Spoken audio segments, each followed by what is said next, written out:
Invitábamos a los militantes a participar en esta reflexión, a hacerlo desde las diócesis, a compartirlo a nivel general y aportamos algunas reflexiones de todo lo dialogado. Construir una iglesia más misionera que tenga en cuenta la dignidad del bautismo y del bautizado, la centralidad de los pobres y cómo debían estar incorporados, la relevancia de la doctrina social de la iglesia, la reforma de la liturgia que haga posible el diálogo fe-vida, el acompañamiento al compromiso y un ministerio ordenado que cuide y acompañe al pueblo de Dios nos parecían básicos.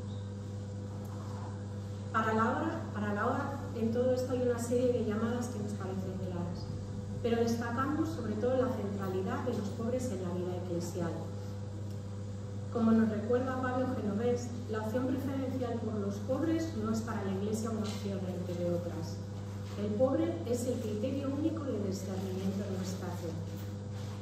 Nosotros decimos que el reto fundamental para la vida humana es un mundo que ha convertido el círculo de producción y consumo en uno absoluto y que genera para reproducirse una manera de pensar, sentir y actuar que es contradictoria con la manera de pensar, sentir y actuar que tiene Jesucristo en nuestra Iglesia.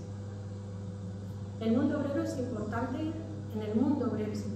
hacer denuncia y anuncio.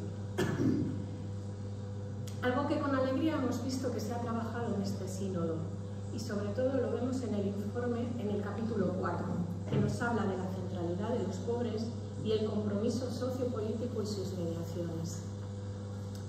También eran aspectos que nos parecían importantes la necesaria formación del laicado y el papel de la mujer en la Iglesia. Pues yo no me quiero liar más y solo pues decir que lo que esperamos de todo esto es que se vaya haciendo realidad y que no se quede en este proceso, sino que vaya más adelante.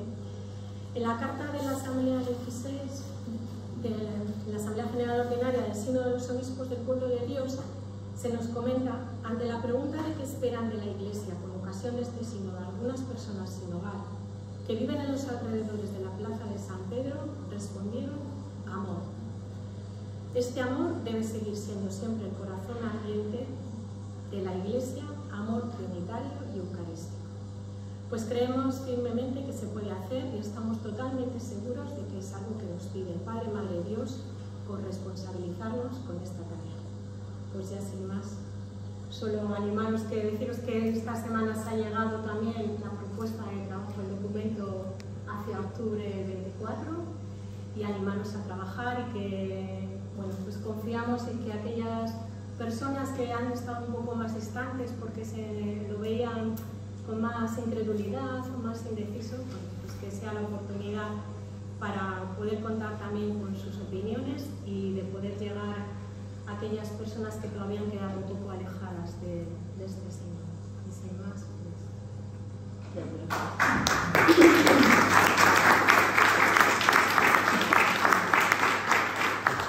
¿Oís bien desde el fondo? Sí, un poquito más alto, si puede ser mejor. Sí, es que igual... es que ellos tienen el Jesús, como eres el segundo capítulo, quizás no... Y Vale, bien. vamos en orden. Tenemos los hombres y luego ¿No hay micrófono? sí, pero... A ver, sí hay. A ver, pero Es esto... la otra. A ver, aquí. Si no me cojo la cachofa con la mano, ya está. Te vas a Nada. sabes que te lo van a... Hace mucho ruido. Ah, vale.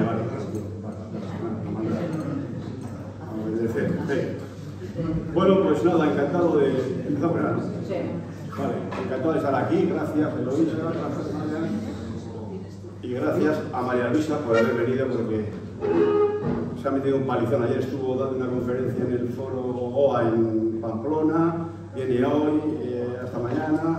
Hemos hecho el viaje un poco accidentado por Vitoria, pero bueno, vale, bien. Accidentado porque había un follón de la autocirculación. Tenemos que bajar por Baraza. Bueno, y entonces ya estamos aquí, bueno, ahora vamos. Bueno, y bueno, pues, y que además luego a la tarde pues va a hablar un poco más bien de su experiencia como madre sinodal, en el sínodo este de octubre pasado, en Ibarrecolanda, en la sesión que tenemos a las 7 de la tarde, eso, 7 de la tarde, va a hablar un poco del sínodo. Ahora vamos a hablar del libro. Y bueno, pues, y a mí Abraham, que no es el padre de los creyentes, sino que es un liante de Valencia, que es el que se encarga de la editorial de desde el punto de vista teológico sobre el tema de la sinodalidad. Y yo le dije que encantado de la vida, pues porque, aunque no hemos tenido la suerte de conocernos personalmente, pero tenemos mucha relación a través del teléfono, WhatsApp, email, todo el día. Bueno, entonces no le podía decir que no. Y bueno, yo he hecho el segundo capítulo que está dedicado, no sé cómo se titula, pero bueno, da lo mismo. No sé cómo se titula. Está, sí, no pasa nada, no pasa nada. No pasa nada, no. Y si lo podéis, Begoña, si puedes proyectar en pantalla la chuleta de mi intervención, porque has puesto la chuleta de María Luisa. Sí, si puedes ponerlo y así para que se vea en pantalla, porque es una hoja nada más. Ah, bueno, traía la chuleta y ya decía yo que... No, en la pantalla está puesta la chuleta, no, la chuleta de la intervención. No hace falta. Ah, bueno, sí, el título es, pues así como muy largo, es Fundamentos Teológicos de la Sinodalidad. Eso sí, lo he dicho antes. De una sinodalidad episcopal consultiva a otra corresponsable que bautismal y ministerial sea codecisiva. Hay que explicar todo esto. Bueno, quiero deciros porque yo a la hora de escribir este capítulo, he asumido una perspectiva fundamentalmente histórica. Voy contando la historia de lo que entiendo que son 5 modelos, 5 maneras que hay a lo largo. En los últimos 150 años de la historia de la Iglesia, no me voy al principio del milenio y esas cosas, porque que 5 maneras de entender lo que es la sinodalidad, entendiendo por sinodalidad 3 asuntos, que es cómo se gobierna la Iglesia y las comunidades, cómo se imparte magisterio y cómo nos organizamos. Claro, la sinodalidad es referida a esos 3 puntos. Hay muchos más puntos, pero yo me centraré en esos 3. El magisterio, ¿cómo es posible tener una iglesia que sea sinodalmente, imparte un magisterio sinodal, que sea un gobierno sinodal y que tenga una organización sinodal, sabiendo que sinodal es caminar juntos todos? Bueno, entonces he adoptado fundamentalmente una perspectiva histórica y he partido del año 1870. ¿Por qué? Porque el año 1870 es cuando asistimos a 2 hechos que han marcado la historia de la Iglesia desde entonces hasta nuestros días. Y estamos tratando de liberarnos de algunas de las decisiones tomadas entonces. En el año 1870 se convoca el primer concilio vaticano. Y se convoca fundamentalmente por 2 motivos. Se convoca Pío IX, el Papa Pío IX. Primer motivo, porque ya están a punto de caerse y de derribarse los estados pontificios y el papado prácticamente no está en la colina del Vaticano allá, está ahí, bueno, pues como los últimos de Filipinas, ahí encerrado, porque ya se ha procedido prácticamente a la unificación de Italia y efectivamente el Concilio Vaticano I se va a cerrar en julio de 1870 por otros motivos, pero en septiembre van a entrar los italianos y van a encerrar al Papa en el Vaticano actual y van a desaparecer los estados pontificios y va a desaparecer el poder temporal del papado. Con lo cual, al papado se le plantea un problema. Bueno, esto lo voy a explicar así para que intentamos nosotros. Luego en el libro está escrito de otra manera, más fina, más técnico. El problema es, bueno, ¿y ahora qué? ¿Qué hace un chico como tú en un sitio como este? ¿No? Pues entonces aparece el Vaticano I, se convoca el Vaticano I. Una de las razones por las que se convoca el Vaticano I es cómo se recoloca el papado ante la pérdida del poder temporal del papado, cuál es su papel y su función en la Iglesia. Bueno. Y segunda razón por la que se convoca el Concilio Vaticano I, porque lo que se llama modernidad o ilustración tiene 2 reivindicaciones que chocan frontalmente con lo que la Iglesia, que ha sido la institución hasta entonces, digamos, que ha impartido fundamentalmente enseñanza, magisterio, pues ha tenido como 2 principios fundamentales, que son la autoridad de la Iglesia, por tanto del Papa y de los obispos y de los ministros ordenados, y segunda cuestión, la revelación. La revelación, Dios habla a través de la Escritura y a través de su Iglesia, se revela y por lo tanto, si uno quiere salvarse y quiere ser buen cristiano, pues tiene que seguir las directrices que brotan de la autoridad que emana de quien es responsable de interpretar autorizadamente la escritura y de acogerla en el tiempo que toca vivir. Frente a esto aparece la modernidad con una doble reivindicación. Frente a la revelación, frente a la autoridad del Papa y de la Iglesia y de los obispos y de los curas, frailes y asociados, pues aparece la libertad. Y frente a la revelación, a la escritura, aparece la otra instancia que es propia de la modernidad, que es la instancia fundamentalmente de la razón. Claro, y entonces el pensamiento moderno es aquel pensamiento que descansa sobre la razón en libertad. Y el pensamiento no moderno, premoderno, que es el eclesiástico, descansa en la autoridad religiosa y en la revelación. Bueno, entonces, el Vaticano I se convoca para afrontar fundamentalmente estos dos problemas de razón y libertad frente a autoridad eclesial y revelación. Bueno, y entonces hay dos, se convoca y en el concilio, en este concilio se aprueban dos grandes constituciones. Hay una que no nos interesa, no viene al cuento ahora, que es la que toca el tema de la razón y de la revelación, que yo creo que es de las que se salva, porque se salva bastante, porque luego aparece una segunda constitución, que es Pastor Eternus, que es en la que se aprueban y se toman algunas decisiones que son muy importantes, que yo explico en el libro con detenimiento, un poquito más de detenimiento. Primera decisión que toma el concilio, los obispos de entonces, reunidos con el Papa. La autoridad, el poder de jurisdicción de la Iglesia y sobre toda la Iglesia descansa en el obispo de Roma. Perdido, lo cual es lógico, perdido el poder temporal, pues al obispo de Roma se le confiere un poder de jurisdicción sobre toda la Iglesia universal. Segunda cosa, bueno, el Papa en determinadas circunstancias y situaciones puede ser infalible. Es decir, lo que yo he escrito en más de una ocasión lo llamo yo la bomba atómica, que la Iglesia nunca ha usado, pero está ahí, nunca. El Papa nunca ha sido, desde 1870, no ha habido ninguna proclamación de infalibilidad papal, por mucho que se quiera decir, no lo ha habido. Bueno, la bomba atómica, el Papa Excessius Cathedra, en determinadas circunstancias históricas, porque eso tiene una historia, aparece el problema del galicanismo. En Francia hay un intento,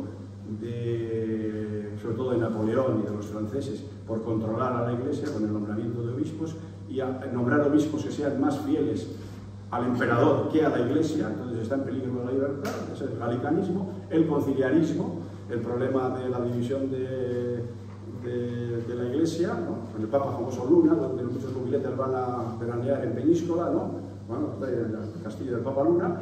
Bueno, pues en un concilio se trata de resolver este asunto y aparecen tres papas. Bueno, entonces ese problema, el conciliarismo no va a entrar en las cosas, y el galicanismo. Como en esas situaciones excepcionales en las que está en juego la libertad y la unidad de la Iglesia, y no es posible afrontar esta cuestión de manera conciliar, el Papa es infalible, cumpliendo determinadas condiciones. 5 condiciones que no voy a explicaros ahora, que es un peñazo. Bueno, ya está. Eso es. Entonces el Vaticano, ¿y qué es lo que pasa? Que en el Vaticano primero, ¿qué es lo que pasa? Si el poder de jurisdicción sobre toda la Iglesia descansa en el Papa, la Iglesia es universal, porque hay un centro y los obispos son vicarios del Papa. Bueno, había una cuestión que tratar en el Vaticano I, una tercera constitución que había que tratar, que era bueno, ¿y los obispos cómo participan? Están en sus, ¿cómo participan de este poder de la Iglesia? Hay la mala suerte de que se declara la guerra franco-prusiana y Pío IX cierra el concilio y manda a todos los obispos a sus respectivas diócesis a que atiendan la situación de emergencia que se vive fundamentalmente en Centro Europa.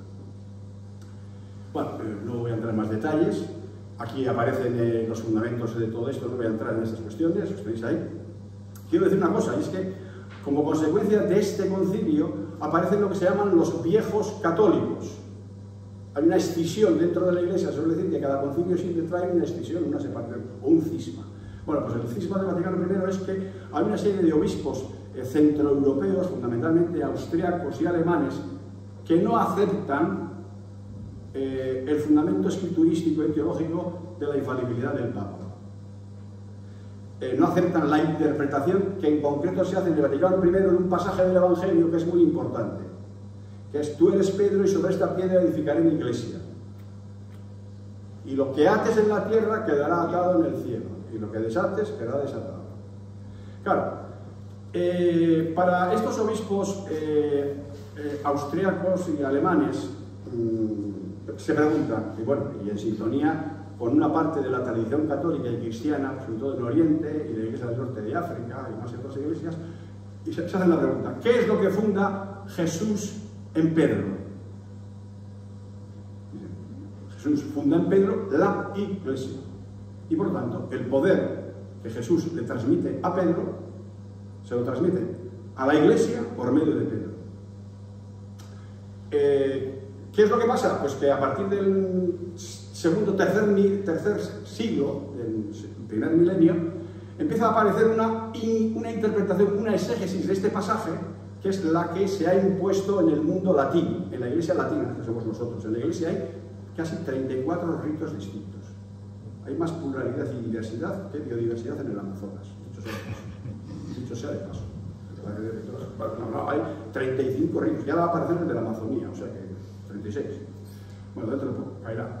Entonces, claro, ¿qué es lo que pasa? A partir del siglo III, cuando ya la Iglesia están pasando ya las persecuciones y ya estamos en las puertas del constantinismo, es decir, que Constantino se reconozca a la Iglesia como el reino oficial, empieza a aparecer otra exégesis según la cual lo que Jesús funda en Pedro y transmite no es la Iglesia, sino la Iglesia de Roma. ¿Me explico? Y por lo tanto, los poderes que Jesús pasa a Pedro se los pasan a la Iglesia de Roma a través de Pedro. Y aparece un modelo fundamentalmente monárquico, absolutista, imperial de entender la organización de la Iglesia en el rito latino. Evidentemente, esto no lo acepta la Iglesia entonces cristiana, ortodoxa, no lo acepta la Iglesia del norte de África, con San Agustín al frente, y no lo van a aceptar. Este es uno de los follones que tenemos aquí teológicos, que es de fundamento escriturístico en esta cuestión. Los padres conciliares en el Vaticano I dicen: no estamos de acuerdo con la exégesis de que Jesús funda en Pedro, funda la Iglesia y transfiere el poder a la Iglesia de Roma, y por lo tanto le transfiere toda la plenitud de poder al obispo de Roma. Y los austriacos y los alemanes dicen: ni por un cortijo nos vamos. No, el poder está transferido a toda la Iglesia, a toda la Iglesia, a todos los cristianos, por lo tanto no hay nada que discutir. Esto es una herencia del pasado y es polvo del camino, de un camino, pues, fundamentalmente, de un modelo de gobierno y de organización imperialista que es el propio del Imperio Romano. Bien, no quiero liarme más. El problema de este asunto del Vaticano I, el primer modelo que rápidamente es: ¿qué es lo que pasa? Pues que no se puede afrontar la cuestión de qué manera participan los obispos en el gobierno de la Iglesia, que ellos también son sucesores de los apóstoles, claro. Como sucesores de los apóstoles, ¿cómo participan de ese gobierno? Y entonces, no, en el Vaticano I, los romanos dicen: es clarísimo, los obispos son delegados del Papa. El Papa los manda, les encomienda una diócesis y les confiere él, que es la plenitud del poder. ¿Para qué? Pidió poder, ¿por qué? Para evitar que haya injerencias de los galicanos, y todo, le doy el poder a esta persona y le encomiendo este territorio. Por lo tanto, los obispos son delegados del Papa, son vicarios del Papa. Así se precipita. El problema del Vaticano I no es tanto, insisto, el dogma de la infalibilidad, sino esta cuestión del poder, de la plenitud de poder de jurisdicción, sobre todo la Iglesia, que descansa en el Papa. Entonces, y la consecuencia es que como se cierra el concilio precipitadamente, no hay tiempo para abordar la cuestión de cómo participan del poder de los obispos y los cristianos en este poder de Jesús, a que transmite a Pedro. Se cierra y aparecen lo que un teólogo nada sospechoso de ser un rojo de campeonato, que es Hans Urs von Balthasar, un austriaco, alemán, de Zurich, aparece una herejía que es muy propia de los católicos, aparece la herejía de la papolatría. Aparece la tendencia a entender que cuando habla el Papa está hablando el vicedios. Bueno, pues son cosas que se oyen en los círculos cercanos a la congregación, al Vaticano, pues esto en ese tiempo, ahora no, ahora seguro que no, se escuchan estas cosas. El Papa Dios está hablando por el Papa, el vicedios. Aparece lo que otro teólogo llama, Balthasar llama la papolatría, que aparece la expresión Roma locuta, causa finita, se acabó. Y hay otras traducciones, pero me las ahorro. Y luego aparece el problema de lo que Albert Noth llama el infalibilismo, que es la herejía católica. Los protestantes, los luteranos, los cristianos ortodoxos nos dicen que nosotros somos unos herejes, los católicos, porque somos infalibilistas y papoláticos. Aquí, esto para reparte a todo el mundo, Nosotros damos, pero también tenemos que recibir. Bueno, este es el primer modelo que me lo explico rápidamente. Segundo modelo, el colegiálico decisivo. Se acabó ya, ¿no? No, pero que no has estado 23 minutos. Bueno, no puedes estar en cada uno. No, es que me pego calentón. Bueno, muy brevemente. El segundo modelo, lo leo y lo explico hasta. Si queréis preguntáis nada. Segundo modelo, pues el segundo modelo hace las cuentas con el modelo. El primer modelo es un modelo que yo lo titulo así: unipersonal, absolutista, monárquico y universal. Es decir, porque el poder descansa en una única persona, de una manera absoluta, solo tiene que dar explicaciones ante Dios y ante la historia,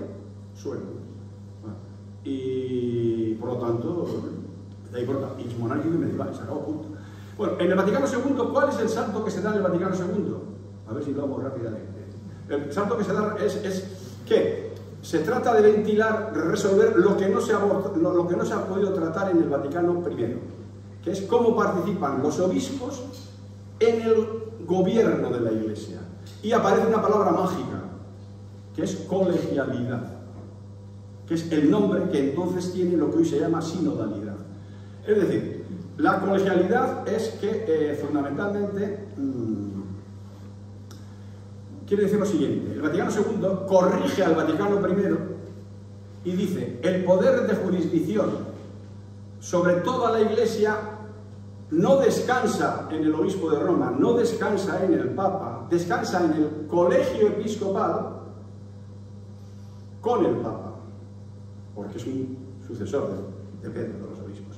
Por lo tanto, el poder en la Iglesia no es unipersonal, es de todo el colegio episcopal, de todo el colegio con el Papa. Entonces aparece el modelo que es, evidentemente, este es un modelo y por lo tanto, los obispos como sucesores de los apóstoles que no son vicarios del Papa, sino que por la ordenación episcopal son vicarios de Cristo. El poder no lo reciben del Papa, sino lo reciben directamente de Cristo a través del sacramento de la ordenación episcopal.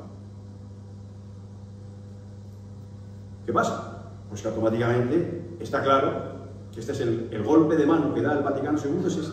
Automáticamente el poder es codecisivo del Papa con los obispos reunidos en concilio o dispersos por el mundo, o de los obispos reunidos o dispersos con el Papa. Es posible también. Es codecisivo y deliberativo. Y por lo tanto es católico, no es universal. La Iglesia no es universal, sino que es católica. ¿Católica qué quiere decir? Quiere decir que no es una especie de multinacional de la Coca-Cola con un centro de decisión en el Vaticano, con un jefe personal y filiales en todo el mundo, sino que es católica, quiere decir que es comunión de iglesias locales presididas por sucesores de los apóstoles, con autoridad recibida directamente de Jesucristo, a través de sacramento. Por lo tanto, no estamos hablando de una iglesia de arriba abajo, sino en paralelo, en horizontal, presididas por el obispo de Roma, cuya misión es mantener la unidad de fe y la comunión dentro de la iglesia. Tercer modelo, ¿qué es lo que pasa? ¿Ha visto? Estoy muy rápido. Tercer modelo, El tercer modelo también va a ir muy rápido, aunque puede ser, probablemente sea el más largo en el libro, porque está explicado con muchas anécdotas. El tercer modelo, que es el que se titula ahí el unipersonal consultivo, que es el recepcionado por Pablo VI, Juan Pablo II y Benedicto XVI. ¿Qué pasa? Que cuando se aprueba la Constitución Dogmática Lumen Gentium en el año 1964, es donde se mete, digamos, se da este golpe de Estado, entre comillas, ¿no?, de los obispos, que dicen, no, de las jurisdicciones de todos nosotros, que somos todos los apóstoles, y lo recibimos directamente. Por tanto, nosotros no somos vicarios del Papa, sino vicarios de Cristo. Punto. Bueno, además de los pobres, también hay otros vicarios, que somos los vicarios de Cristo, que somos los obispos. Aunque teológicamente son más los pobres que los vicarios, pero bueno, los obispos. Bien, vamos a dejarlo. Entonces, ¿qué es lo que pasa? Que hay una minoría conciliar que está pensando más en el modelo del Vaticano I y se produce, y entonces presionan a Pablo VI para que diga, ¿esto qué pasa? Esto es un golpe de Estado. ¿Qué hacemos nosotros aquí? Y Pablo VI, en las interpretaciones más benignas, dicen que tratando de conciliar a la minoría conciliar, lo que hace es lo siguiente: ordena publicar, léanlo si tienen humor y tiempo, una nota explicativa previa, que es curioso porque esa nota explicativa previa a la Constitución Dogmática Lumen Gentium, que no va al principio, sino que va al final, sobre cómo se ha de entender la colegialidad episcopal. Pablo VI. Y claro, en esa nota explicativa previa, que va al final de la Lumen Gentium, se dice que a la hora de organizar y de practicar una iglesia colegial, el Papa, lo digo en latín que queda más fino, puede proceder ad placitum, como le parezca, o como le guste, o propia discreción, o como crea más conveniente. Y entonces asistimos en los pontificados de Pablo VI, y Pablo VI inicia lo que se llama una lectura involutiva del Vaticano II, justo al haber sido aprobado, el mismo día que se aprueba, porque esto da vértigo, da miedo. El mismo Pablo VI, y le siguen Juan Pablo II y Benedicto XVI. ¿Qué quiere decir? Que a partir de ahora la Iglesia es colegial, teológicamente, pero el gobierno de la Iglesia y la organización de la Iglesia es unipersonal, fundamentalmente consultivo. Consulto a los obispos y monto los sínodos, ¿no? Los escucho, pero al final tomo yo la decisión, porque la decisión es unipersonal. Bueno, muy bien. Hay otro cuarto modelo, no me entretengo, me gusta a esto. Cuarto modelo, el corresponsable. ¿Qué pasa? Que en el Vaticano II, en el Lumen Gentium 25 y en el Lumen Gentium 12, parece como un testigo de Jehová, del Evangelio, bueno, pues se dice lo siguiente: cuando se habla de la infalibilidad, se dice, hay muchas clases de infalibilidad. Está la infalibilidad ex esse, se recupera del Papa, ¿no? Ex esse cátedra, pero se arranca, antes de llegar ahí, se arranca de un tipo de infalibilidad que ha existido en la Iglesia, pero de la que no se ha sido muy consciente hasta entonces, que es la infalibilidad que brota del sensus fidei, del sentido de fe que tienen todo el pueblo de Dios y todos los bautizados por sensus fidei. Y entonces se dice que todo el pueblo de Dios, desde los obispos hasta el último de los bautizados, cuando cree en asuntos de costumbres y de fe, es infalible cuando concuerdan en ese asunto. Es una afirmación de lo que se llama hoy en día, en términos políticos, la soberanía del pueblo. Soberanía. Existe una infalibilidad, una soberanía de todo el pueblo de Dios, todos, obispos, presbíteros, religiosos, religiosas, laicos, laicas, todo quisqui bautizado. Es la infalibilidad de todo el pueblo de Dios. Es infalible cuando cree.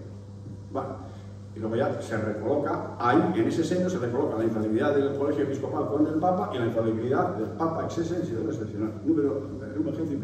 Bueno, ¿qué pasa? Pues que aparece un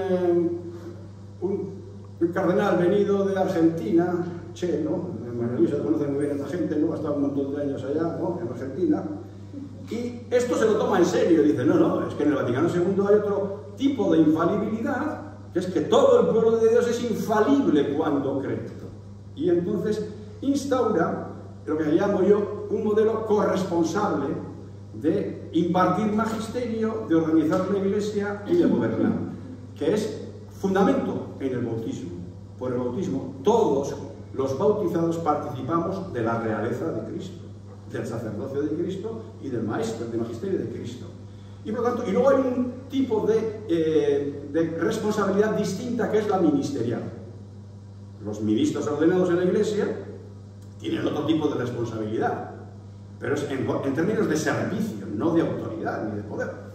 Claro, pues es mantener la unidad de fe, la unidad de iglesia. Bueno, y entonces eso está fundado, este tipo de modelo que es corresponsable, a la vez bautismal y ministerial, está fundado en la infalibilidad de todo el pueblo de Dios. Que Francisco habla de que dice que es un modelo de corresponsable consensuado. Habla de consenso. En Episcopalis Communio del año 2018 dice más cosas ahí, pero bueno, dice que este es un modelo consensuado. ¿Qué quiere decir? Él entiende el consenso tal como lo entiendo que lo entiende. María Luisa puede decir, corregirlo si no es correcto. Bueno, es decir, que se pongan, que los obispos, antes de reunirse en colegio con el Papa, hablen con sus feligreses, religiosos, y traten de consensuar algo. Por lo tanto, no tengan su opinión, sino la opinión de todo el pueblo de Dios que preside. Bueno, esa es la obsesión que tiene el Francisco, porque se consulte siempre al pueblo de Dios. Y por lo tanto, se elabora un discurso que sea consensuado. Y una vez que esté consensuado en sus respectivas diócesis, se consensúe entre todas las diócesis, de abajo arriba, y luego se le presente al Papa para que el Papa tome una decisión, Francisco. Bueno, en realidad es un modelo que es corresponsable, pero que en realidad es consensuado, propuesto, pero que no sabemos, no lo sabremos hasta el año que viene, si va a ser un modelo consensuado, corresponsable, bautismal, fundado en la infalibilidad del pueblo de Dios, si va a ser consensuado, unipersonal o codecisivo. ¿Por qué? Porque puede pasar que, lo que ha pasado en el Sínodo de la Amazonía, donde ha estado María Luisa partícipe, que sea una consulta de todo el pueblo de Dios, luego se debate, se discute, se hacen propuestas, se le presenta al Papa y el Papa unipersonalmente dice hasta aquí sí y hasta aquí no. Aparece el modelo, en la cumbre aparece el modelo unipersonal. Pero en el Episcopalis Communio del año 2018, en el número 18.2, aparece una posibilidad que ojalá, lo veo difícil, porque ayer estuvimos en Cristianismo y Justicia en online con tu amiga Cristina Hinojés. Son las dos, dice el Papa que sois dos caras de la misma moneda, ¿no? Las dos caras, con Cristina Hinojés en Cristianismo y Justicia hablando de estas cosas, bueno, aparece este tema. Acá aparece la cuestión de, según el Papa dice que el Papa puede decidir, o al acabar el sínodo, o al inicio del sínodo, decir, lo que se apruebe aquí, lo firmo yo como magisterio auténtico, y invita a que todos los padres y madres sinodales lo firmen también. Y si eso se hiciera, estaríamos asistiendo a una auténtica revolución en la Iglesia. Sería un consensuado, codecisivo, deliberativo. Sería fantástico, sería el notición del siglo y de muchos siglos. No sé si Francisco va a tener. Y existe un quinto y último modelo, acabo, lo digo nada más, del cual no hablo en el libro, porque ya no había páginas. Me quedaba una página. Y por eso, me acabo aquí, me apunta, no, sobre esto es que está pendiente, que es un modelo totalmente, que va bastante más lejos, que es el modelo sinodal vinculante, desarrollado por la Iglesia alemana en el camino sinodal y para después. ¿En qué consiste? Bueno, no voy a explicar todas las historias del camino sinodal alemán. Los alemanes, porque el camino sinodal todavía está abierto, se van a volver a juntar en asamblea en el año 2026, una vez que acabe el sínodo del 24, y sepamos que ha pasado de sí el sínodo mundial. Los alemanes se van a volver a juntar el 26 para tomar decisiones, y entonces vamos a ver si es para bailar un sorchico o para abrir el capítulo de gritos y susurros. Lo veremos en el año 2026. Bueno, entonces, ¿qué dicen los alemanes? Los alemanes dicen, no, este es un modelo que es corresponsable y hay que respetar la capacidad de decisión de los bautizados con la responsabilidad que tiene el ministerio ordenado. ¿Cómo se respeta? Pues de una manera muy sencilla, la imaginación al poder. La asamblea sinodal es soberana. Y para que una decisión o una propuesta sea aprobada por la asamblea sinodal, se requiere que sea aprobada por los 2/3 de los miembros de la asamblea. Y a la vez, lo cual norma en la Iglesia se funciona siempre por mayoría cualificada. Y a la vez, para que esa decisión se entienda que es también se respeta el carisma del ministerio ordenado, se requiere que el ministerio ordenado, los obispos presentes en el aula, aprueben esa misma decisión por 2/3. Entonces, una única votación en la que se requiere 2/3 de toda la asamblea sinodal más 2/3 del ministerio ordenado. Bueno, pues se han aprobado prácticamente todos los documentos y textos y decisiones, se han aprobado así, excepto un documento referido a la moral sexual. Pero de esto ya hablaremos en otra ocasión. Bueno. Perdón, me pasa. No, muy bien, sí. Le damos paso entonces a María Luisa, no sé, habíamos calculado un cuarto de hora, 20 minutitos, pero no pasa nada, Es por dejarlo un ratito para que podamos preguntar si queremos, Tú mires sobre la mano, veo lo mismo. Buenos días. Yo agradezco esta invitación. Voy a especificar un poquito mi función del sínodo. Yo llevo trabajando desde octubre de 2021, cuando se abrió el sínodo de la sinodalidad. ¿De qué manera? Saben que se constituyó un equipo en la Secretaría General del Sínodo, ¿no? Que está al frente de un cardenal, secretario general, Mario Grech, un maltés, y está de su secretaria Nathalie Becquart, una religiosa francesa, que ya fue elegida como su secretaria con posibilidad de votar en el aula sinodal. Iba a ser la única mujer que votara en el aula.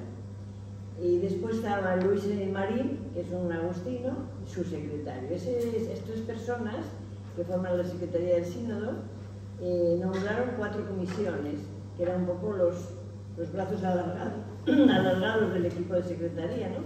Que era la Comisión de Metodología, que coordina Nathalie Becquart, la Comisión de Teología, que coordina Luis Marín, la de Comunicación, que coordina un laico italiano, Timothy Bonaventura, y la Comisión de Espiritualidad, que también coordina Nathalie. Yo he estado trabajando en la Comisión de Espiritualidad y éramos 25 personas de muchos países, y después hicimos subtemas, subgrupos, porque todos no podíamos trabajar al mismo ritmo. Y yo estuve coordinando el grupo de ejercicios espirituales, porque es a lo que me dedico, básicamente. Y después, comenzando el trabajo, la Comisión de Comunicación pidió a la Comisión de Espiritualidad a algunas personas de lengua española. Y éramos 2, un jesuita peruano y yo. El jesuita peruano es biblista y estaba trabajando en temas bíblicos, y yo pasé a colaborar también en la de comunicación. Eso ha sido desde octubre del 21 hasta junio del 23, donde se nos pidió, se nos preguntó, a mi caso concreto, si estás dispuesta a ser facilitadora en la Asamblea del Sínodo. Facilitadora, moderadora del diálogo en los grupos de lengua significa que no voy a tener voz ni voto, sino que voy a estar callada, orientando el diálogo de los grupos, ¿sí? Había una posibilidad de hacer aportaciones al correo de la Secretaría, que se está abierto siempre y para toda persona. Esa posibilidad estaba, ¿no? Pero en la Asamblea yo no tuve esa función. Éramos 36 facilitadores, porque había 36 mesas de trabajo, más luego otras mesas de teólogos, etc., ¿no? Yo participé en el Sínodo de los Jóvenes en el 2018.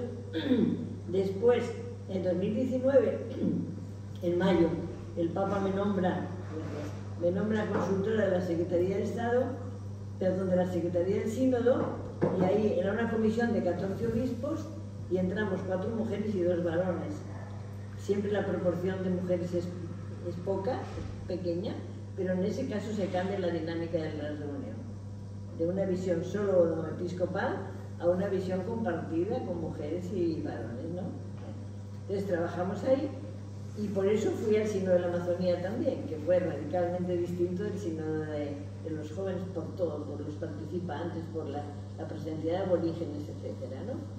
Y bueno, siguiendo, terminamos este periodo de estos 2 años, se nos propone la labor de facilitadora, si aceptas ese servicio y si estás disponible todo el mes de octubre, porque claro, la tarea era todo el mes, ¿no? Bueno, pues ese ha sido mi trabajo y esta tarde voy a hablar mucho más del sínodo. Ahora es un poquito por situar un poco mi función. Estando en mi casa tranquila, pues siempre hay gente que te llama, que te escribe, como fueron los de la OA, para pedirme este capítulo de este libro, ¿no? Que he puesto ahí el título que sabéis, y el título que se me proponía era Sentir con la Iglesia Sinodal, Iglesia y Democracia. ¿Por qué acepté este tema? Es decir, me lo propusieron, yo no lo elegí, pero ¿por qué acepté?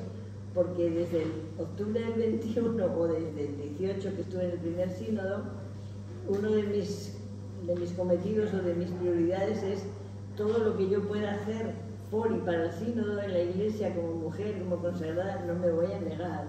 A mí me gusta escribir, me gusta la comunicación, pero más allá de eso, el objetivo final es que yo quiero ser transmisora de lo que estoy recibiendo, que no lo recibo como algo propio y personal, no, mi congregación se habla, hay 2 hermanas, una en República Dominicana y otra yo, que han recibido un envío eclesial, así lo tratamos en la congregación, ¿no? Cualquier envío, creo yo, no es para usarlo como asunto propio, sino es para compartirlo. Entonces, un modo de compartir para mí es escribir, o tener charlas, o dar retiros sobre lo que se me pida, ¿no? Por eso, bueno, voy de un sitio a otro un poco, como dicen en mi tierra, te mueves más que el baúl de la piquera. Bueno, pues así estoy yo moviéndome, ¿no? Pero con esta...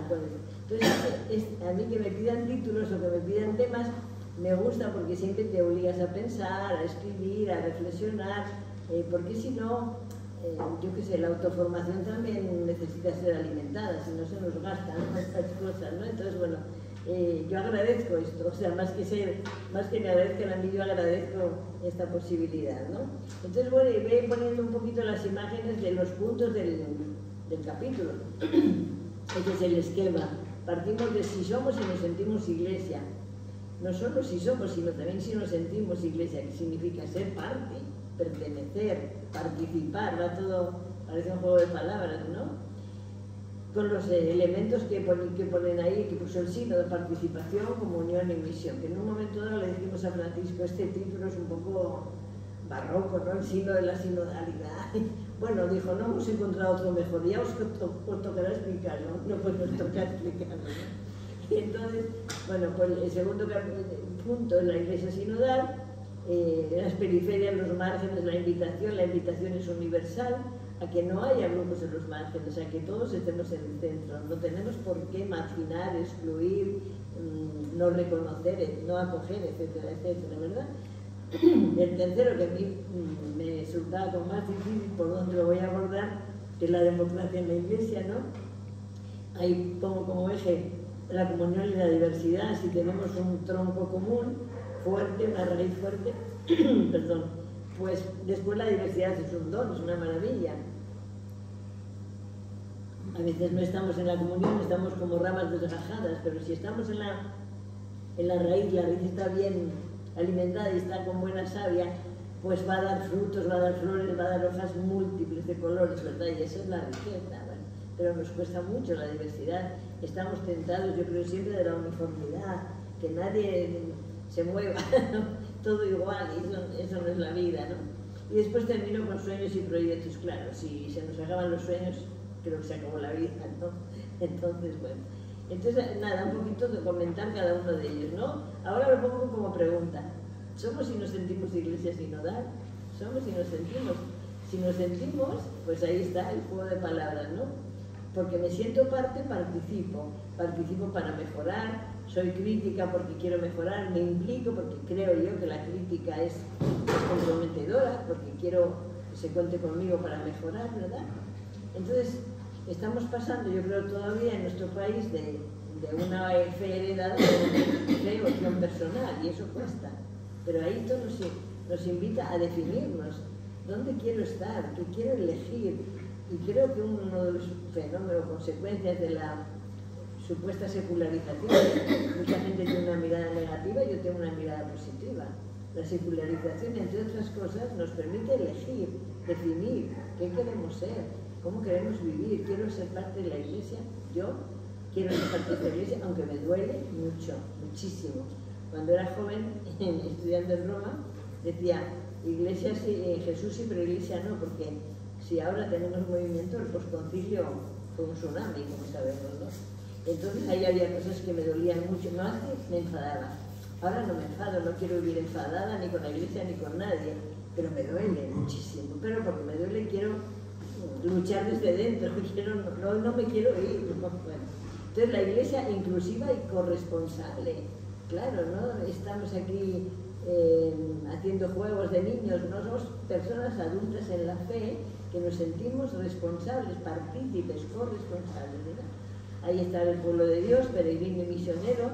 Ya habla mucho Jesús del pueblo de Dios. El Papa intervino un día, después de las asambleas, había intervenciones libres en la asamblea, en la sala, se pedía palabra y él pedía palabra y hablaba espontáneamente, pero un día pidió la palabra y leyó una reflexión que ha hecho sobre el pueblo de Dios, que está publicada, a la que se refería a Jesús, ¿no?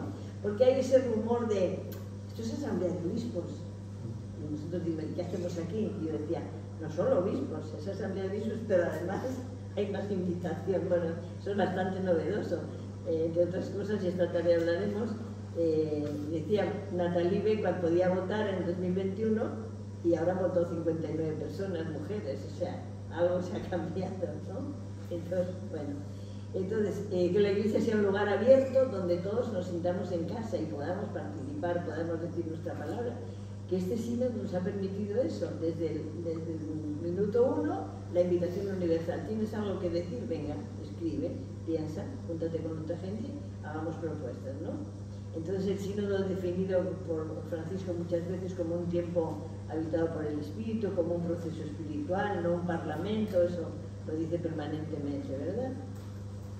Después la Iglesia sinodal, o sea, pues el cambio de ser una pirámide con alguien que manda y los demás obedecemos. El Concilio Vaticano II cambia en la Lumen Gentium y empieza a hablar de pueblo de Dios, de comunidad de comunidades, ¿verdad? Este sínodo de la sinodalidad no quiere sacar documentos, sino hacer proceso. Vamos a ver hasta dónde nos va llevando el proceso, ¿verdad? La sinodalidad se funda en el bautismo y el don del Espíritu que ha recibido el pueblo de Dios y hace de él miembro activo y participativo. No miembros pasivos, de la pertenencia tiene que ver con la actividad, con el dinamismo, porque si no somos espectadoras de un fenómeno que está pasando, pero que a mí no me interesa y no me involucro.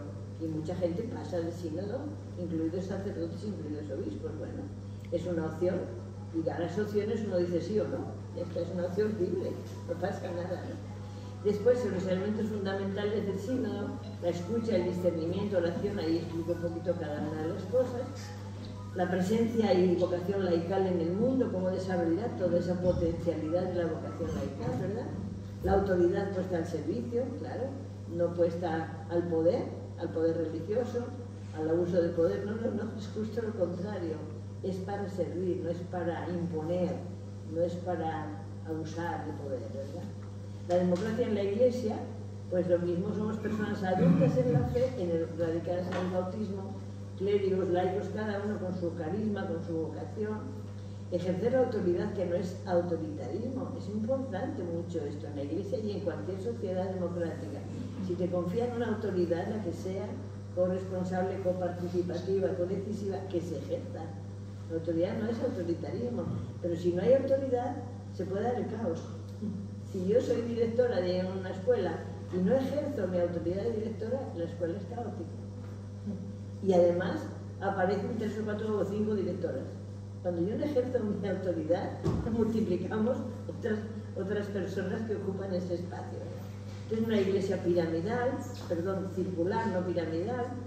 Hablar en las mesas redondas cuando te toca el turno, y no ni el primero por ser obispo, sino cuando te toca y con un tiempo limitado, está siendo también un aprendizaje interesante, ¿no? Un solo cuerpo con miembros diferentes y todos necesarios, está toda la teología del cuerpo de Pablo, ¿no? un solo cuerpo con todos los miembros diferentes, pero todos necesarios, ninguno está de más, todos los carismas, todas las vocaciones, todos los dones recibidos, ¿verdad? Y la democracia como respeto de las libertades, obviamente, si no hay el respeto de la libertad, si no hay que yo pueda decir mi palabra, etc. Y hago alusión a la formación de laicos para gobernar, porque a veces decimos, pues no tenemos gente preparada para los recambios políticos porque no hemos preparado. Y no hemos preparado desde compromisos cristianos, de compromisos sociopolíticos, porque hemos pensado que la fe se vivía parte de la política, etcétera, etcétera, ¿no? Entonces, yo creo que hay una crisis de líderes políticos, no hay como recambio de preparación, ¿no? Entonces, tiene que ver con la formación permanente. Yo me he definido como educadora y realmente todo lo que tiene que ver con la formación me preocupa porque creo que hay claves ahí importantes, ¿no? Y bueno, vamos a terminar con sueños y proyectos, ¿no? El sueño ocurre cuando somos capaces de conectar vida con corazón. Evidentemente, si no hay sueños, no hay capacidad de seguir la utopía, como diría Galeano, pues ya hemos terminado la vida, ¿no? Entonces, bueno. Y terminar con un poco de poesía, que a mí me gusta mucho, ¿no? Porque tiene su contenido. Dice León Felipe: voy con las riendas tensas y refrenando el vuelo, porque no es lo que importa llegar solo ni pronto, sino llegar con todos y a tiempo. Eso también es democrático, ¿no? Cómo acompasamos los ritmos para no caminar al ritmo del más rápido ni al más lento, para no dejar a nadie fuera. Es todo un ejercicio, ¿no? De escucharnos, de caminar juntos, de ser pueblo, de ser comunidad, ¿verdad? Entonces, no llegar solo, yo soy la que... No, es que tengo que trabajar con... Y la de Benedetti, no te rindas, ¿no? No te rindas, aún hay fuego en tu alma, aún hay vida en tus sueños, porque cada día es un comienzo nuevo, porque esta es la hora y el mejor momento, aludiendo al Kairos. Esta es la hora, esta es la oportunidad, es la ocasión, es el día de la salvación, que también tiene Machado unos versos muy bonitos, ¿no? Dice, hoy es siempre todavía, toda la vida es ahora, me va diciendo ahora. Yo digo, ahora, en este momento, en esta iglesia, en esta sociedad, nos guste o no nos guste, es el espacio, el tiempo que tenemos para vivir más allá de la iglesia o más acá, vivir el seguimiento de Jesús, que en el fondo la iglesia debería ser puente y camino, no meta. La meta es Jesús, ¿no? Entonces nos ayudamos como diría Pagola, a volver a Jesús, a no desentendernos, a no quitar la mirada de la persona de Jesús y de su evangelio, que es la que yo creo que nos seduce y nos fascina. Y la iglesia, en cuanto se sueña o soñamos con una iglesia más parecida a la que Dios sueña, pues estamos ahí empujando hacia ese deseo y a ese sueño, ¿no? Muchas gracias.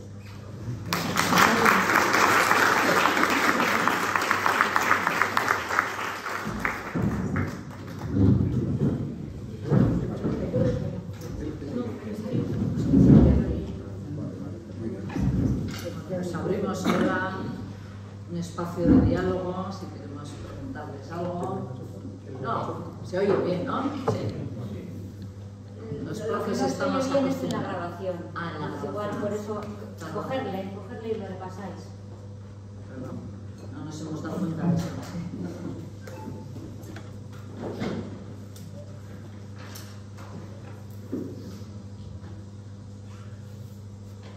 Venga, ánimo. ¿Quién se lanza? Abelino. ¿Nos dices cómo te llamas? Sí, Abelino. Yo creo que uno de los grandes peligros es lo que se llama el nominalismo. Es poner nombre a cosas que no existen ni se hace lo posible para que existan, ¿no? Entonces, como uno de los peligros que yo veo, y en esto el lenguaje eclesiástico es bastante maestro, es llamar a la iglesia tienda de campaña, hospital, es decir, que uno es siervo de los siervos de Dios, que uno, es decir, la palabra sínodo, que es tan hermosa, tiene también el grave peligro de poner nombre y que no haya cauces para que lo que ese nombre significa se lleve a cabo. Entonces, yo creo que un gran peligro es este, porque eso crea después, si lo que has descubierto no hay cauces para hacerlo, crea centralización. Por ejemplo, uno de los grandes problemas, por ejemplo, que tuvo militantes de las JOT, etcétera, es que llegaban a actuar, pero dentro de la Iglesia no podían. Y una de las grandes decepciones de aquella JOT de tiempo, es decir, nos hacen descubrir, caminamos juntos, juzgamos, pero no hay cauces para actuar. Entonces, yo lo que veo es en el cauce, por ejemplo, que ha planteado en el cuarto grupo, quinto lugar, Jesús, el cauce alemán. Tiene que haber algún tipo de cauce para que lo que se diga sea tenido en cuenta y no sea reinterpretado. Abelino, me vas a perdonar, pero ya te voy a cortar. Porque se trata de que, bueno, no hagamos no por eso, sino porque aprovechando que les tenemos, pues podamos preguntarles y pues está muy bien la reflexión y no, pero así participamos un poco más, perdóname.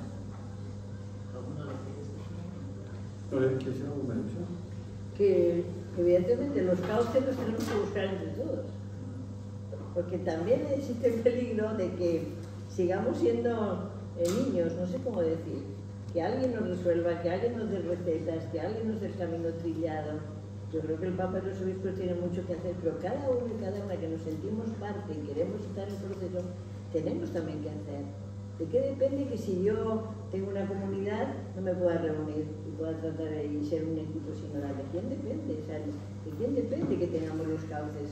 A veces se nos prohíbe, a veces se nos censura, puede ser. Funciones que no se deberían hacer, ¿no? Pero más allá de eso, que atrevámonos, no pidamos tantos permisos, no tengamos tanto miramiento, no esperemos que todo se nos venga resuelto, sino que lo saben mejor que yo, muchos cambios en las instituciones son de abajo arriba, no son de arriba abajo. Entonces, ¿qué significa? Que ya estamos invitados, que ya estamos caminando, entonces podemos denunciar lo que no nos deja, lo que nos prohíbe, lo que nos censura, y podemos aprovechar espacios de crecimiento en comunidades vivas, en personas adultas. Yo insisto mucho en lo de la adultez, que significa poner en juego nuestra conciencia, nuestra libertad, nuestra capacidad de tomar decisiones, asumir consecuencias. Pero no lo hemos formado así en la Iglesia, hemos formado más bien gente que dice sí o no, y se va, ¿no? Pero hay posibilidad de que tu palabra, ¿no? No sé, insisto mucho en el microclima, en el micromundo de cada uno. Sí, Jesús. Bueno, vamos a ver, lo que planteas tú, Abelino, quiero decir que el próximo Papa ojalá sea el arzobispo de Marsella, que se llama Damián Abelino, ¿no?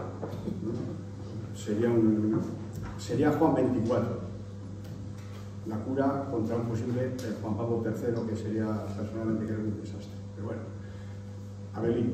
Ahora, lo que tú planteas es cierto, es decir, bueno, de hecho me parece que en el sínodo se tomó una decisión que parece que ya está bastante asentada y se está implementando sobre la importancia de cambiar el actual Código de Derecho Canónico, si no me equivoco. Sí, y el catecismo. Y el Código de Derecho Canónico, porque ¿qué pasa? Porque el Código de Derecho Canónico, prácticamente los puntos más importantes de, por ejemplo, la Lumen Gentium, están ocultos, no aparecen en el Código de Derecho Canónico del 83.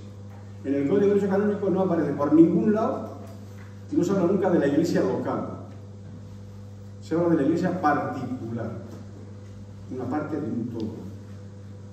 No se habla nunca de que los obispos son vicarios de Cristo. No se habla nunca, no existen las iglesias locales como sujetos de derecho. Y muchas de las cosas que se podrían decir, se ha escrito bastante sobre esas cosas. O sea, el derecho hay que pegarle un cambio total, porque ha sido una lectura involutiva y una tomadura de pelo del Vaticano II. O sea, es una reacción involutiva se ha leído el Vaticano II, no desde sí mismo, sino desde el Vaticano I, desde la famosa nota explicativa previa.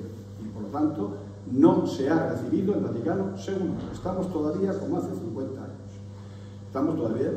Bueno, y la segunda cosa, hombre, vamos a ver, es muy importante que nos tomemos en serio el canon 377.2, pero los creyentes y los cristianos, claro, porque aquí en esta diócesis, por ejemplo, eso es capital en estos momentos.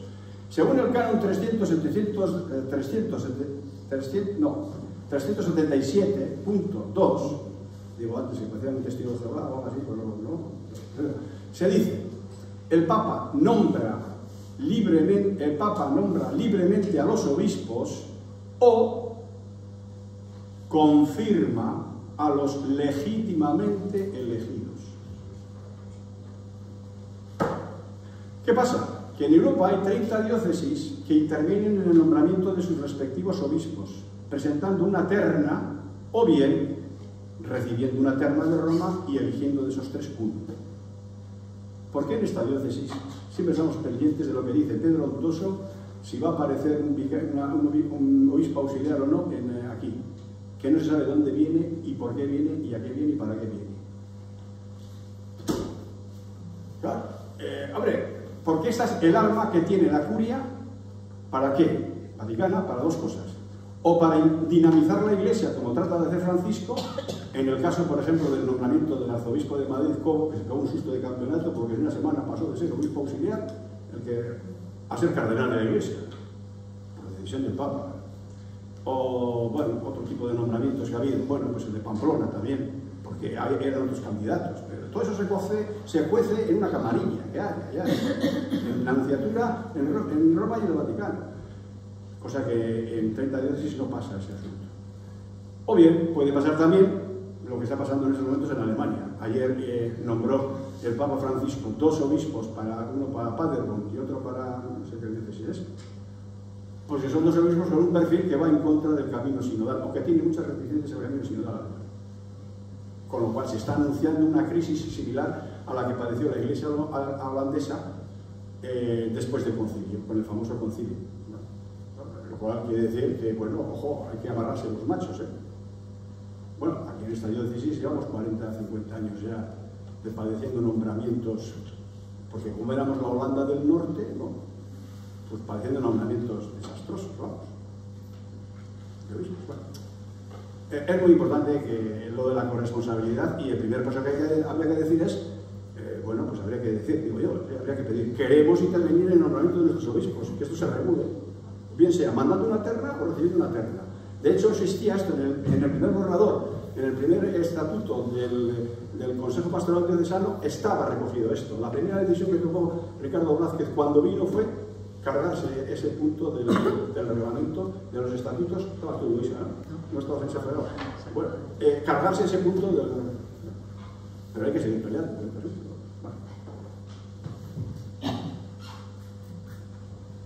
¿Alguna pregunta más? Juan María. Recordar que aquí en esta diócesis tuvimos una experiencia sinodal en la celebración de la Asamblea Diocesana. Algunas de las cosas que tú has descrito en ese modelo de iglesia aquí se pudieron poner en práctica. El pueblo de Dios reunido, el que quiso participar en unos temas concretos, se participó, se hicieron propuestas, se votaron y se aprobaron, y los obispos asumieron lo que la gente había aprobado. Luego después manifestaron ellos algunas cautelas que aparecieron en el documento, ¿no? Luego esa experiencia aquí la tuvimos, y eso fue en el año 83. Luego después hemos tenido un invierno, y ahora parece que de nuevo alguna flor de primavera. Pero digo, la experiencia, lo mismo que en los movimientos apostólicos también ya lo habéis hecho mención, se funciona de esa manera, con un protagonismo de mercado, con unas asambleas donde todo el mundo puede participar y con una asunción de las propuestas aprobadas para hacer a nivel interno. Lo que no repercusión que puede tener una asamblea diocesana. Digo que mirando eso, tenemos aquí un apoyo desde nuestra experiencia que nos puede ayudar a asumir ahora esta tarea pues con una experiencia que puede ser facilitadora. Sí, no sé si has hecho... Digo, Juan Mario nos ha recordado algo, que me ha hecho una pregunta concreta, por eso... Sí. Bueno, saliendo un poco el hilo que plantea Juan Mario, no sé si lo de la luz se refería a la que viene de Francisco o a la que viene de la diócesis. Si es de la diócesis, yo sigo viendo el mismo invierno que he visto en los últimos decenios, y más lejos. El otro día me enteré que en mi unidad pastoral va a llegar un diácono que viene de Baquio, que no sé quién lo ha definido ni con qué procesos de consulta, de discernimiento, al menos en la comunidad en la que yo estoy, no ha habido ningún proceso de discernimiento, ¿no? Y parece ser que hay una negativa a que se convoque una asamblea diocesana, o sea que yo en ese sentido me gustaría ver una luz de cambios, de reformas, pero me quedo sobre todo, quería pedir la palabra para subrayar lo que decía María Luisa, que me parece muy importante, es decir, no pedir permiso, es decir, que se pueden abrir espacios eclesiales de participación, de debate, de propuesta, y se pueden hacer muchas cosas sin tener que esperar a que las cosas vengan de arriba, los cambios, ¿no? Hay que atreverse, hay que asumir, hay que, en fin, yo creo que esa es una línea que me parece fundamental, ¿no? Y en eso yo creo que hay como mucha pasividad, no veo tensión y pulsión renovadora en la Iglesia, y entonces las culpas no hay que echar desde arriba, sino que nosotros y nosotras no tenemos punch, ni músculo, ni empuje, ni ganas de crear espacios nuevos, porque nos hemos acostumbrado a dinámicas ya determinadas, ¿no? Y creo que hay muchas cosas que se pueden hacer. Sí, estaba escuchando con mucha atención lo que estáis planteando, que es cierto.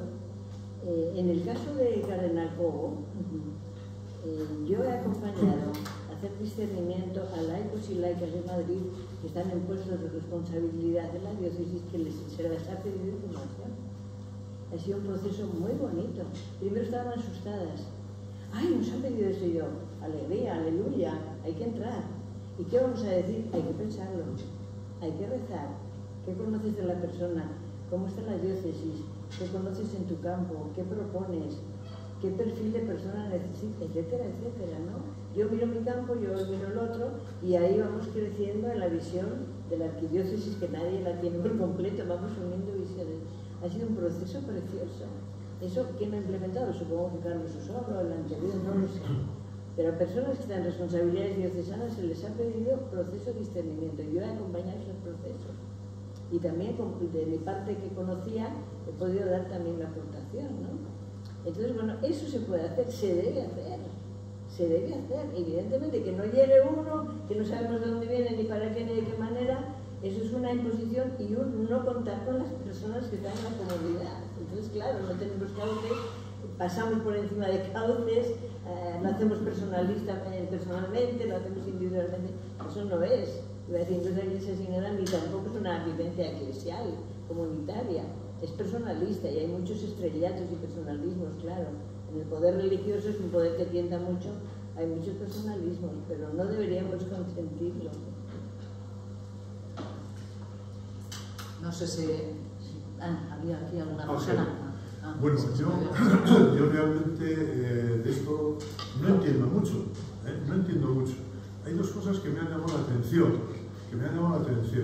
y es primero, el otro día me corregían a mí a cuenta de un proyecto y me decían, Ángel, creo que estás equivocado, el edificio hay que empezar por los cimientos y estáis empezando por el tejado. Y aquí, ahora, oyendo, escuchando, leyendo, me ha venido a la cabeza esto. Es, primera pregunta, ¿están dispuestos a aceptar lo que se piense o lo que se diga o lo que se promueva?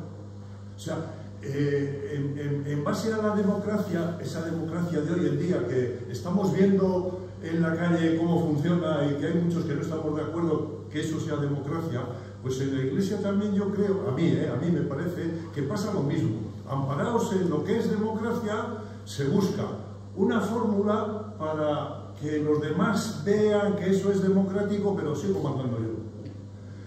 Habéis apuntado en el primero, en el segundo, y ahora estamos ahí, que si los alemanes dicen, les van a aceptar, la Iglesia en Roma están dispuestos realmente a aceptar lo que se proponga, o van a buscar solamente una fórmula que parezca y tal, y seguimos igual. Vale, y con eso acabo. Voy a acabar con esto. También me ha llamado la atención, no te rindas. Yo soy aficionado a fotografía, muy malo, yo son los que me conocen, muy malo. Pero el primer día que fui a clase me dijeron, Ángel, la mejor fotografía que vas a hacer, ¿sabes cuál es? La de mañana. Ahí, esta es la hora y el mejor momento. Tenemos que pelear, tenemos que luchar, porque mañana posiblemente sea mejor. No. Gracias. Sí. No, solo por cerrar un poco, como todas las palabras han sido también de hombres, pues yo tenía preparada una pregunta y, bueno, si me permitís, pues la voy a hacer, ¿no? Y va en la línea que ha hecho Ángel, ¿no? ¿Cómo podemos avanzar en sinodalidad? También con lo que ha dicho Juan Mari, a mí me gusta más la palabra asamblea que sínodo. Al mundo le dice más la palabra asamblea que sínodo. Y cuando antes de que hablase Juan Mari, justo estaba pensando que yo participaba en la asamblea diocesana allí en el 83, llegué a ser vicepresidenta de la asamblea diocesana y aquello fue el movimiento asambleario. Y ahora del sínodo me parece que es una palabra que engaña un poco más, porque al mundo, no al intro de la Iglesia, dice mucho, pero aquellos que tratamos de estar y llevar nuestra fe en el mundo, más dice la palabra asamblea, ¿no? Entonces mi pregunta era cómo se puede avanzar en sinodalidad entendida como asamblea y como codecisión, que les he dicho, sin un cambio del modelo organizativo. Es imposible. Y en el modelo organizativo hay un artículo del 1024 que lo he aprendido en el libro, y por eso os animo al libro, de una teóloga del Código Canónico que dice que el 80% de la Iglesia no podemos participar de esa estructura. Por lo tanto, pues para mí se me hace muy difícil, cómo congeniamos la sinodalidad, la colegialidad, la codecisión sin cambiar estructura. Y a su vez las estructuras las cambiamos las personas. Es un juego. Es un juego, ¿no? Yo creo que son desafíos muy fuertes, retos muy fuertes. Para mí los desafíos son empujes, son movimiento, ¿no? Yo tengo esperanza de que lo que vamos caminando y el modo como vamos caminando produzca sus frutos en ese sentido. Pero con mucha paciencia, porque el ritmo de la Iglesia no es lento, es súper lento, ¿no? Entonces, paciencia histórica. Pero a lo mejor no hay que esperar tanto los resultados, sino el medio es el mensaje. Mientras vamos caminando, ¿cómo vamos caminando? Pero a todos los niveles, si yo dirijo algo, si soy coordinadora de la gente con la que me reúno, trabajo, etcétera, participamos al mismo nivel, o yo soy quien, como pasa a veces con los obispos, les costaba mucho hablar en círculo, porque están acostumbrados, yo abro el diálogo, yo cierro, yo soy el que tengo la palabra definitiva y los demás no. Ahora, cuando nos ponemos al mismo nivel todos, tu palabra vale, la mía también, la tuya también, por tu misión, por tu función, por tu autoridad en la comunidad, pero la mía tampoco es menor, porque yo también soy bautizada, soy adulta en la fe, etc. También laicos y laicas, me incluyo, yo no soy ordenada, tenemos que creernos las posibilidades que tenemos y ponerlas en juego, ¿no? Creer, y lo digo también por las mujeres, porque a veces damos un paso atrás y decimos, no estoy preparada, no soy capaz, no, prepárate, no podemos dejar espacios, pero ni mínimos que sean, porque eso no los vemos más y los dejamos, ¿no? Entonces vuelvo a decir, yo creo que vamos caminando en otro modo de estructuras. Creo que las estructuras hacemos las personas y las personas nos convertimos a escucha, a discernimiento, a que no tengo la única y última ni primera palabra, tengo una palabra, mi compañero tiene otra, mi compañero tiene otra, y ahí sale la luz, porque insisto, en las comisiones cuando nos reunimos personas distintas, el resultado es completamente distinto, porque un mismo tema tiene enfoques distintos que se complementan, que nadie tenemos la verdad absoluta ni la luz absoluta, sino que la escucha mutua, ¿no? Por eso es tan importante. Asamblea de solo obispos tiene una lectura, asamblea de obispos, mujeres, laicos, tiene otra lectura, más encarnada en el pueblo, porque venimos de visiones de la vida. Los temas del signo que están en el informe de síntesis son los que están en la mesa de la vida, de la iglesia, de la sociedad, ¿no? O sea, hacernos conscientes y creernos y darnos la posibilidad de desafiarnos, ¿no? De buscar juntos. A lo que planteas, Eloisa, yo creo que me parece a mí que esto es base por altura, partido por dos.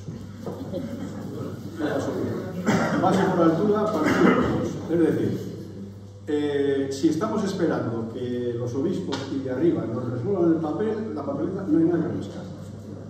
Ahora, si damos pasos desde abajo y removemos esto, es probable que haya algo.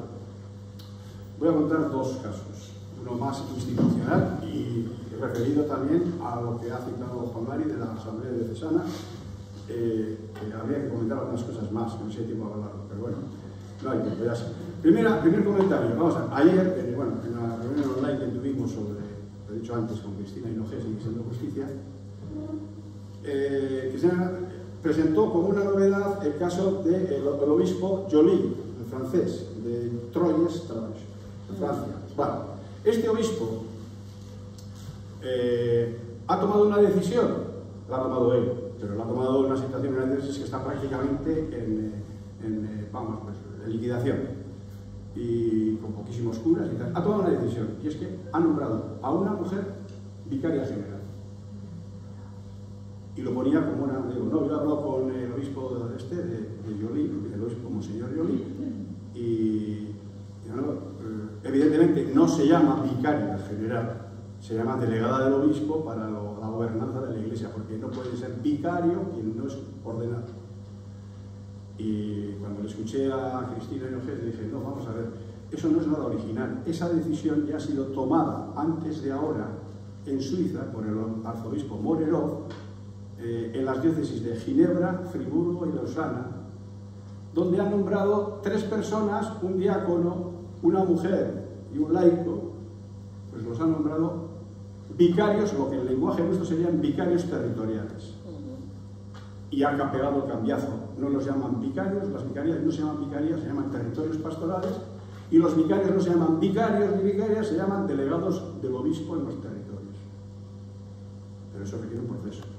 Segunda cosa, la Asamblea Diocesana efectivamente fue un acontecimiento en esta iglesia, pero quiero decir que está bastante inspirada, nuestra Asamblea Diocesana está bastante inspirada en el modelo fundamentalmente holandés y en el modelo alemán, en el modelo holandés del año 69 hasta el 72, del 73, y en el modelo alemán del 71 al 74 en el sínodo de Würzburg del año... ¿Qué ha pasado? ¿Por qué los alemanes se han cargado el modelo sinodal o asambleario que trataron de aplicar en el año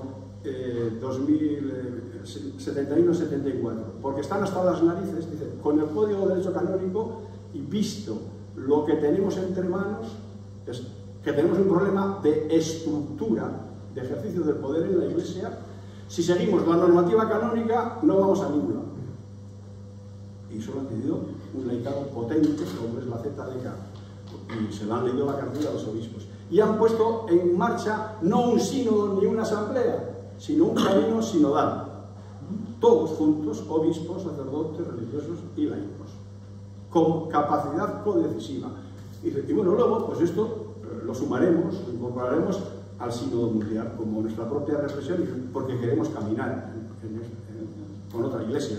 Pero ha habido un movimiento de abajo hacia arriba que explica que estén revisando toda la moral sexual, el tema de la autoridad en la iglesia, el poder, el papel del sacerdocio y el papel de las mujeres en la iglesia, todo están pegando un cambio, de tal manera que lo que están planteando, en mi opinión, pero es opinión, no tiene fundamento, eso nos va a poner a las puertas de un concilio Vaticano III o un sínodo ampliado de presbíteros, religiosos, religiosas, amplios, un sínodo del pueblo de Dios, no de obispos, un sínodo del pueblo de Dios, donde las cuestiones que están encima de la mesa, pues se aborden, es que no va a quedar otra. O eso, o la solución de Holanda.